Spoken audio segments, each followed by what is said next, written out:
Hi, Earth Angels! Kamusta? Welcome back to Pinay Angel Tarot. This reading is a love message for no specific sign. This is for anyone, kahit ano man ang zodiac sign mo. General love reading, kaya maaaring mag-resonate o hindi. Pero pag nag-resonate, comment nyo para alam ko. Kamusta kayo, guys? Comment present para alam kong nanonood kayo. Tingnan natin ang energies connected sa'yo sa love life mo. Advance Happy Valentine's everyone, or Happy Valentine's. Baka kasi Valentine's yun ang panood tong video na to. So, I'm excited. Lalo na ngayon ay nakikita ko na yung mga cards. Anong mga energies connected sa'yo ngayon sa love life mo? We have settling, avoid settling. Okay, this is someone na ikaw yung gusto niya makasama, pero meron siyang another person na pinili. Okay? For some reason, hindi kayo pwede. Or pinagtagpo kayo, pero hindi ko naman sinasabi na hindi kayo tinadhana talaga nitong taong to. Pero kasi nagsettle siya sa iba eh. And sa totoo lang, hindi siya masaya doon. Ang nakita ko, stress yung tinamo niya doon. Yung nangyari sa buhay niya. Doon sa partner. Partner yung lumabas sa bibig ko eh. Pero hindi yun yung iniisip kong word. I was gonna say person. Okay? So, pinili niya yun as ginawa niyang partner. Nag-settle siya. Kaya nga settle, ibig sabihin, hindi yun yung gusto niya. Or at that point, gusto niya yun. Pero nagkaroon ng changes or ng realization na ay hindi to yung gusto ko, may ganon. Okay, heartbreak. Ayan, kaya siya broken hearted ngayon kasi nga hindi nga yun yung gusto niya. At mukhang too late na or nasira na yung connection, kaya possible kasi na may iba ka na rin kasi nga since pinagpalit ka, edi nag-move on ka. Kaya ito, nasasaktan itong person na to. Twin flame, oh my gosh. So, yun na yung mahirap kasi ramdam niya yung soul connection, twin flame connection. Tapos, hindi ka niya nakakasama. Oh my gosh. Kaya nakakalungkot for this person. Sparks. Andun pa rin yung attraction. Grabe naman to. Parang intense. Okay. Yeah, kasi full moon kasi ngayon eh. I mean, ramdam pa rin yung energies ng full moon. Closure, wala kayong closure. Ayan. Meron dito nagsara ng pintuan. Okay.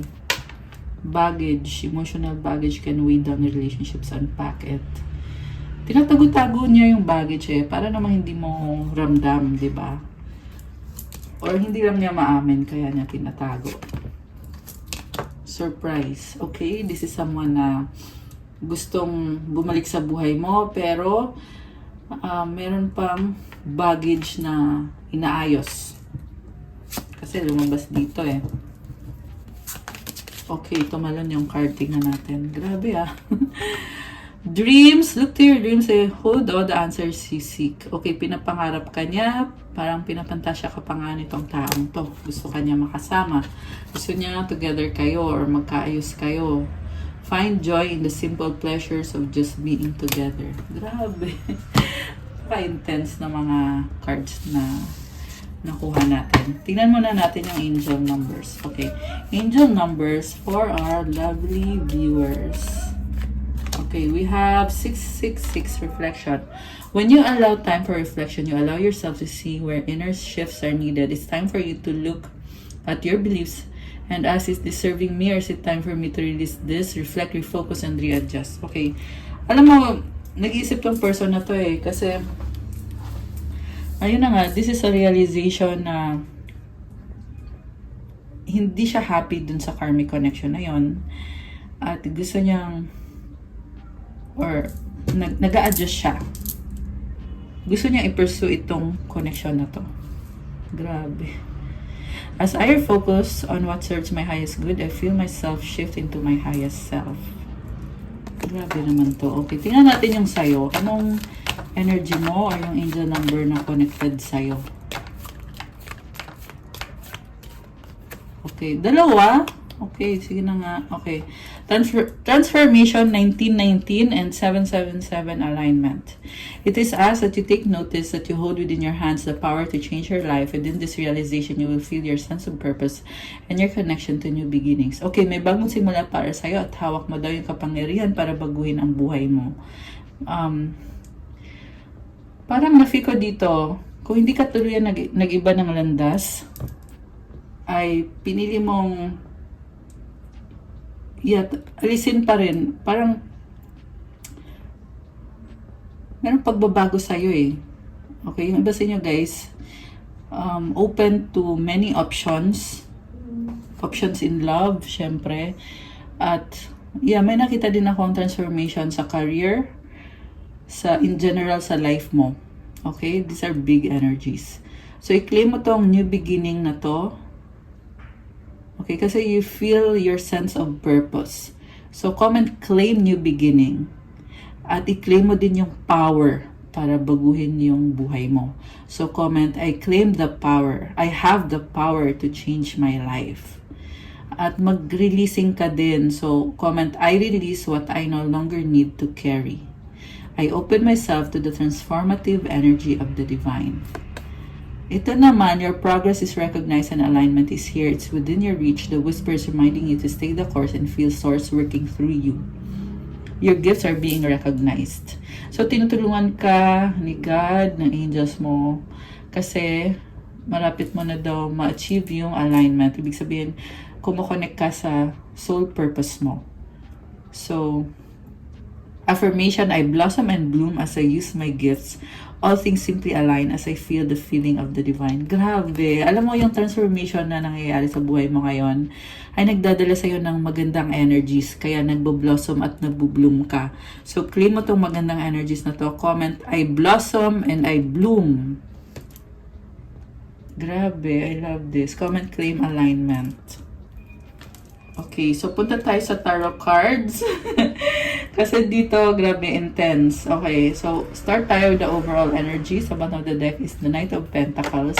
Mabagal na movement. Okay, there is someone here na looking forward na connect sa'yo, to reconnect with you. Pero for some reason, malayo siya, LDR kayo. Or, may mga responsibilidad siya sa buhay na yun yung priority niya. Kaya, kahit gustong-gusto man niya na i-prioritize ka, pero may mga priority siya. Pwede din namang both na malayo na nga, tapos marami pang priority na connected sa stability, finances, family, or yung iba kasi sa inyo, merong karmic connection na inaayos itong person na to. Ibig sabihin, meron siyang responsibilidad. Pwede kasi yung iba, may anak na sa iba, or this can be anything. Seven of Pentacles. Oh my gosh. Alam mo, nakita ko dito, okay, working hard to fix himself, yung masculine dito. At, okay, nakikita ka niya as you are single and available, or hoping siya na single and available ka kasi gusto ka niya i-pursue. At, na-feel ko siya rin dito ay single at available din siya. Okay. Pero, parang hesitant. Naisip niya, paano kaya akong magre-reach out sa'yo? Oh, wow. Grabe. Sobrang nagkikare sa'yo. Six of Cups. Parang baby. Okay? So, baka may baby ba siya? Or gusto niya magka-baby kayo? Or, kasi may energy din ng bata dito. Meron din kasi dito na iniisip ka niya, naalala niya yung mga memories. At, kakaiba yung feelings niya sa connection niyo. Okay, so lagay natin yan dito. So, ang focus ngayon nitong person na to is the Emperor. Oh my gosh, the Divine Masculine. Alam mo, nag-heal tong taong to. Okay? This is someone na alam niya kung anong gusto niya. At the same time, mataas din ang pride. Parang medyo may galit. Okay, galit ba siya kasi hindi kayo okay? Or galit siya kasi iniisip niya na nakipaglandian ka sa iba. Kasi competitive yung nakikita ko sa taong to na parang iniisip niya kung sino man yung yung kausap mo,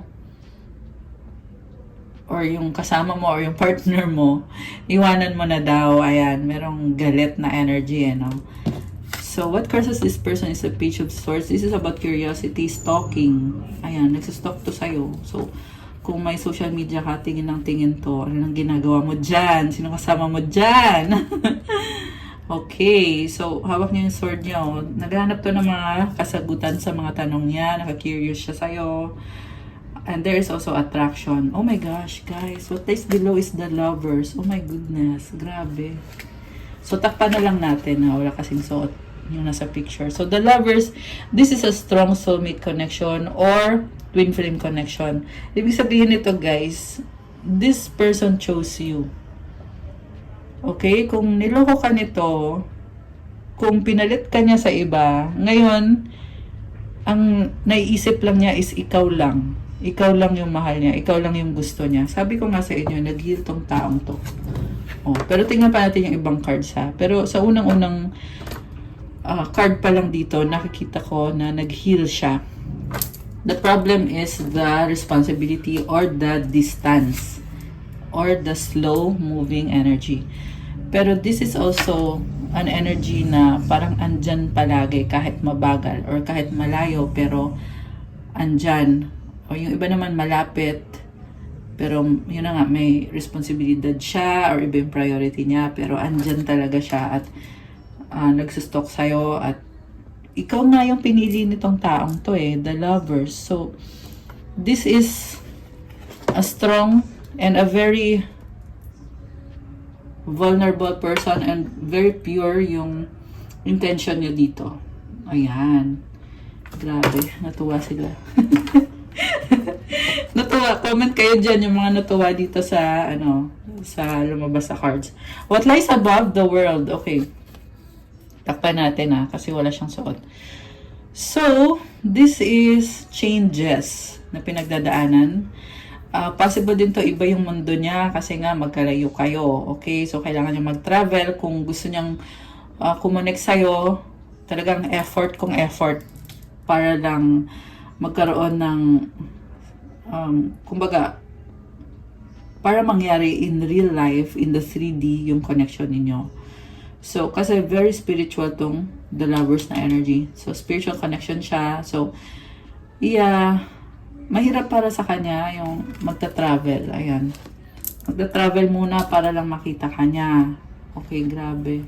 So, what lies behind? Ayun naman pala committed siya sa'yo. Oh, I get it.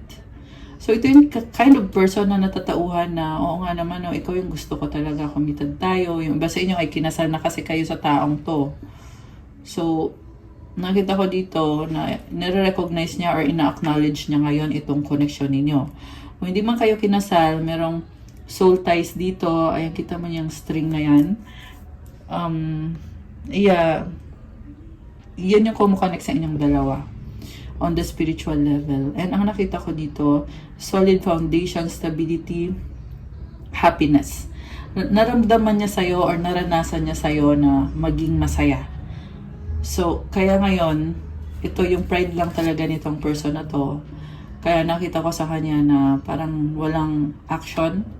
Okay, although, more on the reason kung bakit walang action is, malaking reason is yung distance talaga. Sa near future, 2 of Wands. Okay, so, ang nakita ko dito, gusto niya mag-take action sa present ngayon. Gusto niya mag-take action ngayon. Pero ang mangyayari is magkakalayo kayo ulit. So, 2 of Wands. Posible yan magdalawang isip pa ulit sa'yo itong taong to.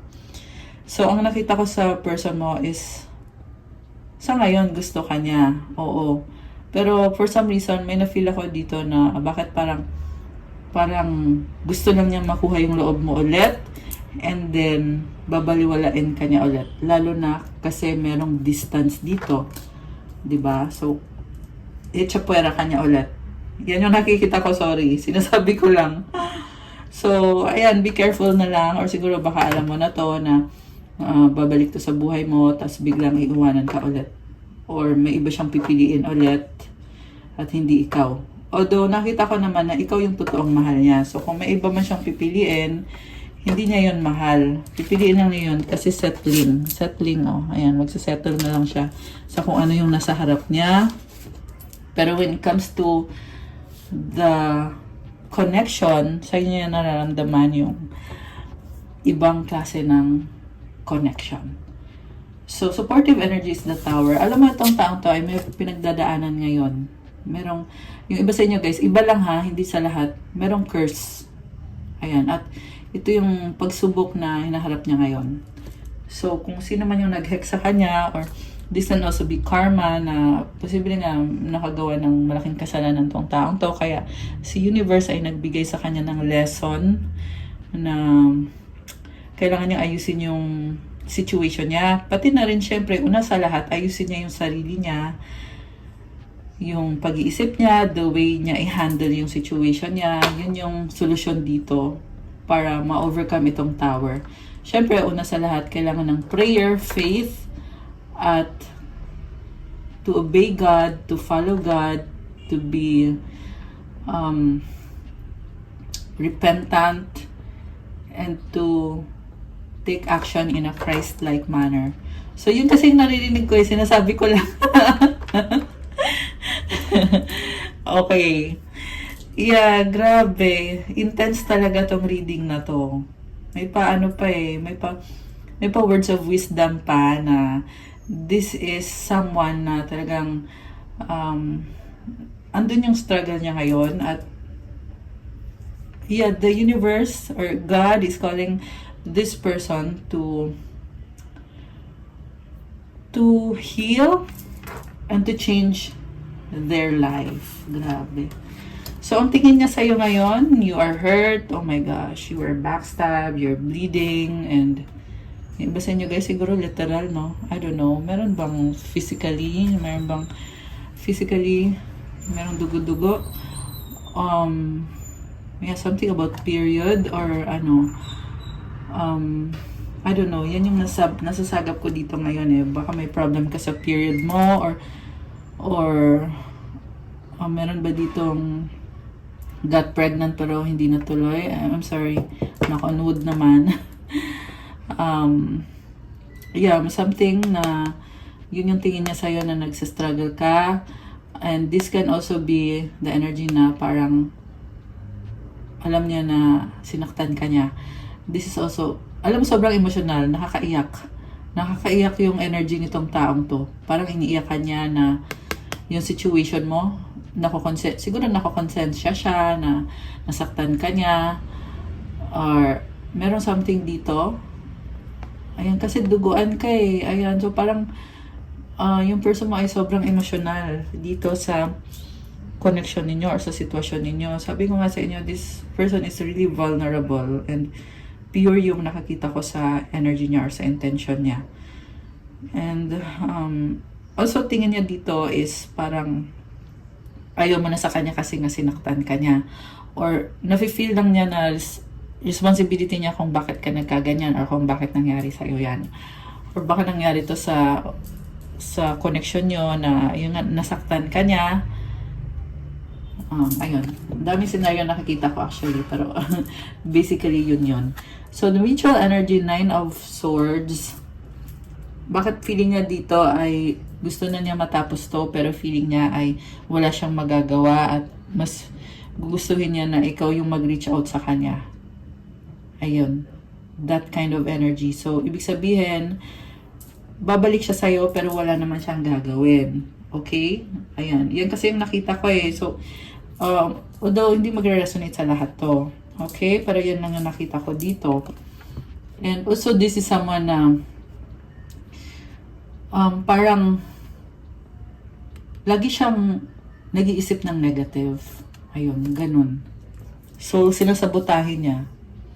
Ayan, which is maling-mali yun. So, yeah, I feel like sinasabi lang ng universe dito na dapat ang mangyari is kumaga go with the flow, let things happen, let things flow, and not to control the situation. Yeah, mukhang yun nga yung problem kasi Emperor is controlling din kasi to eh. Gusto niya siya yung may control eh. Also, nagsastock sa'yo heavily. Oh, okay. May nakita ko ngayon na tinitingnan niya, may bago ka na ba? Ito, may bago ka na bang ka-sex? Ayan, yun talaga yung narinig ko, guys. Yun yung iniisip niya. Yun yung gusto niya itanong sa'yo. Naghahanap siya ng ebidensya. Okay, grabe. Tsaka obsessed sa'yo tong taong to. The outcome is the moon. Okay, ngayon, full moon ngayon. Ang laki ng buwan. Okay, this is the energy na parang overwhelming. Naisip ka lang niya talaga. So, reminiscing. Okay, parang masyadong protected din tong person na to kasi feel niya na vulnerable siya. So, ipapahiya ba niya yung sarili niya? Syempre hindi. Kaya mas pipiliin niya na wag na lang. Gustuhin mo niyang bumalik sa'yo. Pero wag na. Kasi baka mapahiya siya. Ganun yung iniisip niya eh. So, sinasabi ko lang. Nakakaloka. Okay. Parang itong crab na to eh, di ba? Yung crab sa loob malambot, di ba? Pero sa outer merong shell na matigas, di ba? So, yeah, kaya siya na merong shell is protection niya yan. So, mas pinipili niya, like itong si Emperor, naka-armor yan eh. Kaya siya merong armor to protect, di ba? Protect, kasi valuable siya eh. Di ba, Emperor siya, mataas yung position niya. Siya yung pinaka-head, okay. So, mas pinipili niya na wag nang gumalaw. So, yeah, they're really hoping na ikaw yung mag-reach out sa kanya. Okay. Pero, tingnan natin guys ha. Okay. Unahin ko muna yung ikaw. Page of Cups. Oh, wow. So, you are very passionate sa connection na to. Mas bata ka ba sa kanya? Okay, bata kasi to eh. Or energy na, baka may anak kayo or may anak ka. So, ang nakita ko ngayon is enjoyment, parang magaan na energy. Death. Okay, meron kang ending. Meron kang transformation na nangyayari sa buhay mo. Grabe. Hindi basta-basta yung pinagdaanan mo. Pero, kung nasan ka man ngayon, nakita ko you picking up yourself and changing your life for the better. Grabe. Kasi you feel a sense of freedom. Kumbaga, dahil sa ending na nangyari sa inyo ng person na to, na-feel mo ngayon na you can do anything, malaya ka. At itong death card, it symbolizes na, okay, sorry guys, naputol kasi may tumawag. Okay, anyway. So, I was saying, okay, ano na nga, merong ending. And mind you, yung ending na to ay hindi siya madali. Okay, merong energy na bad energy. So, tingnan natin. Baka ikaw ay Scorpio. Okay. We have King of Rods. So, when it comes to the ending, I can see na mahirap man yung ending na nangyari sa inyo ng taong to or sa situation mo. Pwede kasi din tong, aside sa ending ng connection nyo, ay meron ka pang ibang situation din na nagtatapos. Ang nakita kong gagawin mo dito or nangyayari is you will not give up. You will find ways. King of Rods is someone very creative, very passionate. You are driven by your motivation. Grabe. You are so courageous. Okay. Ang ganda ng energy mo din. Sobrang ganda ng vibe. So, 3 of Wands sa bottom of the deck. You are very creative and abundant. Wow. 10 of Wands. Okay. Queen of Swords. So, there's sort of an ending, pero you chose to use your brain. Gagamit mo yung utak mo. Okay. Parang you're taking the reins, taking control of the situation. Okay. Gusto kong tingnan ngayon, anong outcome dito sa relationship mo? Anong outcome?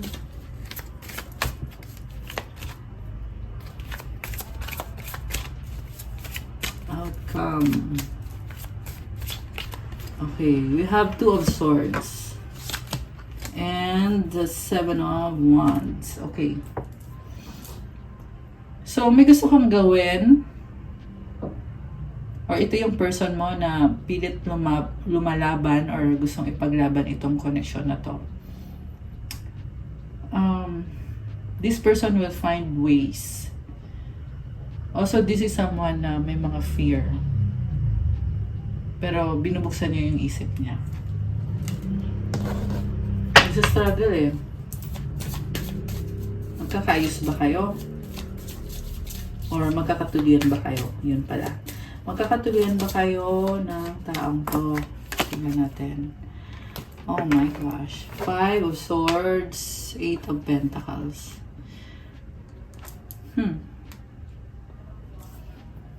There's deception.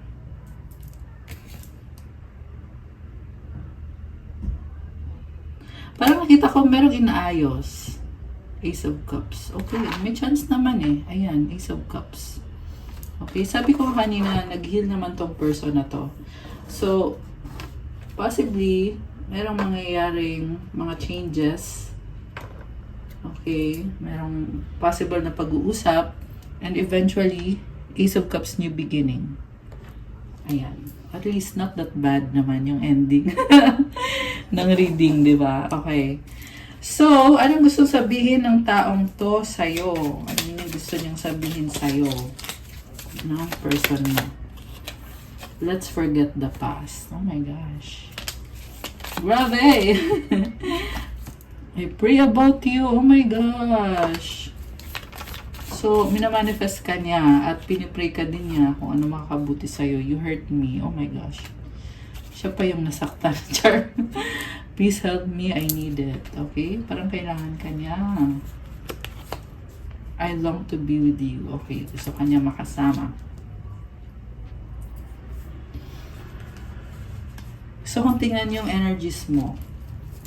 Energies ng ating mga Earth Angels. Energies connected sa ating mga Earth Angels. Okay, we have, commit your works to the Lord and your plans will be established. Grabe, about works to about work. So, i-commit mo daw kay Lord, kay God, kung ano yung gusto mong mangyari sa buhay mo at kung ano yung gagawin mo. Kasi tutulungan ka niya sa mga plano mo. Proverbs 16:3. Past life. Oh, possible na connected sa past life mo, yung work na yon. Okay. Healthy mind. Nice. And I just saw 444 on the screen. Ayan. 777. Wow. Kanina lumabas din yan dito. Alignment. 777. So, maganda yan, guys. Comment, claim alignment to claim the beautiful energy. Deep breathing. Okay. So, pang-alis ng stress to make you feel relaxed. And it can also help you release ng mga bad energy. Repentance. Okay. Oh, okay. Siguro meron kang iniisip na negative, kaya sinasabing repentance. Kailangan mong i-release. Okay. Although you have a healthy mind, pero there's something about, meron kailangan i-release. Akashic Records. So, Akashic Records, connected pa rin yan sa past life mo at sa mga lessons learned. 111, abundance energy. New beginning din yan. Oh, money, money, money. Okay, nice. So, you have the money, nature lover. 1, 2, 3, 4. Okay. Ibig sabihin, one step at a time lang daw. Leader. Nice. You are beautiful. Okay. Love that. One more. 000. This is taking a risk or taking the leap of faith. Wealth! Oh, nag-flip yung 1111. Bakit baliktad? Ayan, may wealth. So, 1111. Take action. Ayan. Yun yung mga energies. At yung advice, tingnan natin. Para sa mga Earth Angels. Advice para sa mga Earth Angels. I am the dreamer of my dream. Wow, kakaiba yung pangarap mo. So, ibig sabihin, parang nakita ko dito yung passion mo, na gagawin mo kung anong gusto mong gawin kahit wala kang kapareho. You are very unique. Ayan. Okay guys, that's all for our love message for today. Thank you for watching. Happy Valentine's Day. Please like the video, comment, subscribe, and hit the notification bell at mino kung nag-resonate ba o ano, or kung ilang percent nag-resonate. 100%, 50%, or kahit 10% or 1%, okay lang, i-comment nyo pa rin. And kung kailangan nyo ng gabay, you can book a private reading. Message lang kayo sa Viber or sa WhatsApp. Nasa description box po yung contact details. And check out my Instagram if you want to start your crystals journey. May mga crystal bracelets na tutulong sa'yo sa manifestation mo para gumanda yung energy mo. And, ayan, iba-iba yung benefits. Meron pang attract ng love, attract money, wealth, prosperity, abundance, mental clarity, focus, determination, motivation, protection, at marami pang iba. So, tingnan nyo na lang po doon at pa-follow na din po ng Instagram ko kasi kailangan ko yung support nyo. Thank you, Earth Angels. I love you guys. Have a good night. God bless you all. Stay safe and see you again soon. Bye!